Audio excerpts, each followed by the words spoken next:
मायबाप असं हे उपकाराचं ऋण आपल्याला फेडायचंय बरं का, असं ह्या उपकाराचं ऋण फेडायचंय.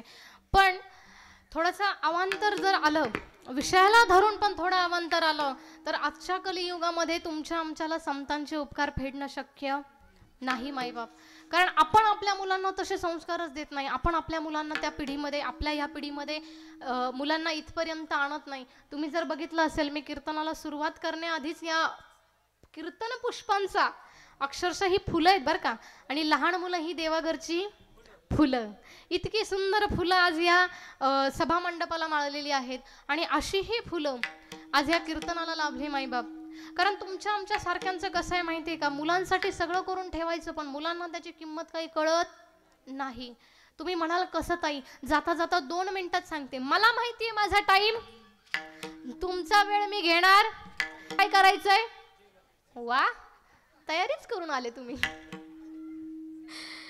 मायबाप. हो, तुमचं आमचं कसं आहे माहिती आहे का, 2 मुलं निघाली एका प्रवासाला, 2 मुलं एका प्रवासाला निघाली आणि एकाने आणल्या होत्या 10-12 भाकरी घरून थापून. लक्षपूर्वक ऐका बरं का. एकाने आणल्या होत्या 10-12 भाकरी थापून आणि त्यांनी त्याची काय म्हणतात ती छोटीशी चुंबळ वगैरे बांधली, भाकरीचं सगळं त्याचं ठेवलं, चटणी मिरची त्याच्याजवळ, त्याची शिदोरी घेतली आणि तो प्रवासाला निघाला. त्याच्याबरोबर जो दुसरा आला होता, त्याच्या आईने मात्र त्याला काही भाकरी थापून दिल्या, पण तिने त्याच्याबरोबर पीठ दिलं होतं, भाकरीचं पीठ दिलं होतं. 2 दिवस झाले, 3 दिवस झाले, प्रवास सुरू झाला. बरेच पुढे गेल्यानंतर याच्याकडे जी आयती शिदोरी होती हा काढायचा आणि ती चटणी मिरची खाऊन स्वतःचं पोट भरायचा. दुसऱ्याला मात्र 2-4 लाकडं गोळा करावी लागायची, त्याला अग्नी द्यावा लागायचा, मग ती चूल पेटायची, मग त्याच्यावरती भाकर थापायची आणि मग ती गरम तो भाकर खायचा. असं असताना 5 दिवस गेले, 6 गेले, 7 गेले, 8 दिवस गेले, पण ज्याच्याकडे थापून आणलेल्या भाकरी होत्या त्याच्या मात्र आता भाकरी संपल्या. त्याच्या भाकरी संपल्या आणि याच्याकडे जे होतं ना माईबाप, तो संपूर्ण प्रवास चालत होता, पण त्याच्या भाकरी काही संपल्या. सांगायचं तात्पर्य हे आहे माईबाप, आयतं देण्यापेक्षा ते कसं निर्माण करायचं हे आजच्या पिढीला शिकवणं गरजेचं आहे माईबाप. विठ्ठल विठ्ठल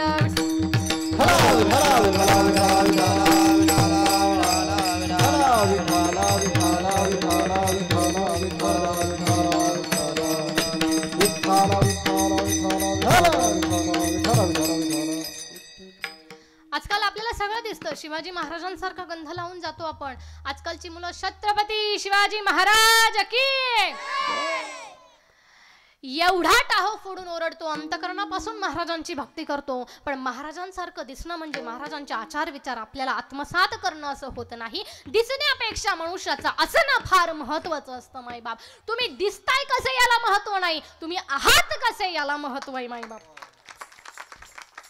आणि त्याच्यामुळे ते असण्यासाठी उच्च विचारांची सांगड आपल्याला घालावी लागते.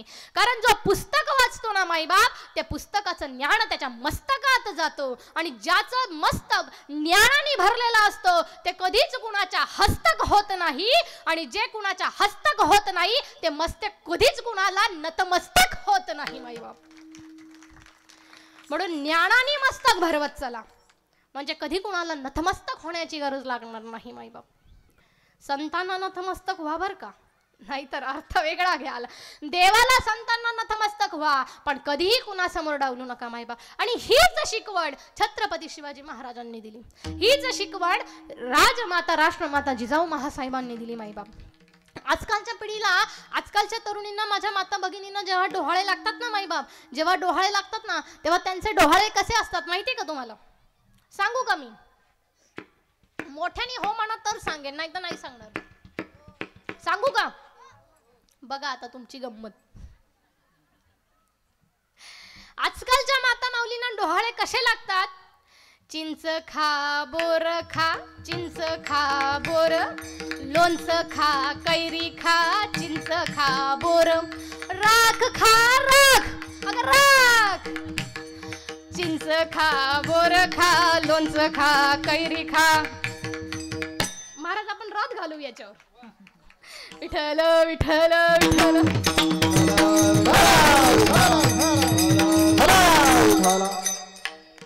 महाराज आजकालच्या तरुणींचे डोहाळे असे आहेत चिंच लोणचं राख खातात, माती आणून खातात. ही आपली डोहाळे.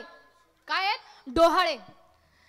आणि गरोदरपणात कुठे जायचं माहितीये का? पिक्चर पाहायला जायचं. खोटं वाटतं तुम्हाला? छोटासा त्याचा दृष्टांत सांगते. एक बाई होती, शहरातली होती, गावाकडे दिलं होतं. गावाकडे दिल्यानंतर तिला होती पिक्चर पाहायची. वा, तिला होती पिक्चर पाहायची आवड. तिला काही करमेना. शेतात घरी काम करायचं, गोठा वगैरे असं सगळं गावचं वातावरण तिला काही करमत नव्हतं. बरं, त्यावेळेस त्यांच्या घरात टीव्ही होती, पण ती काही केबल नव्हती, अँटिना होता. अँटिना माहिती का तुम्हाला? ट्यूबलाईट पेटल्या का तुमच्या? अँटिना होता. आणि त्या अँटिनाचं कसं होतं माहिबा, एकच पिक्चर लागायचा, तोही टायमावर लागायचा. 12 ते 3 शोले. छोले का शोले हो? मला वाटलं तुम्हाला भुका लागल्यात म्हणून छोले ऐकायला.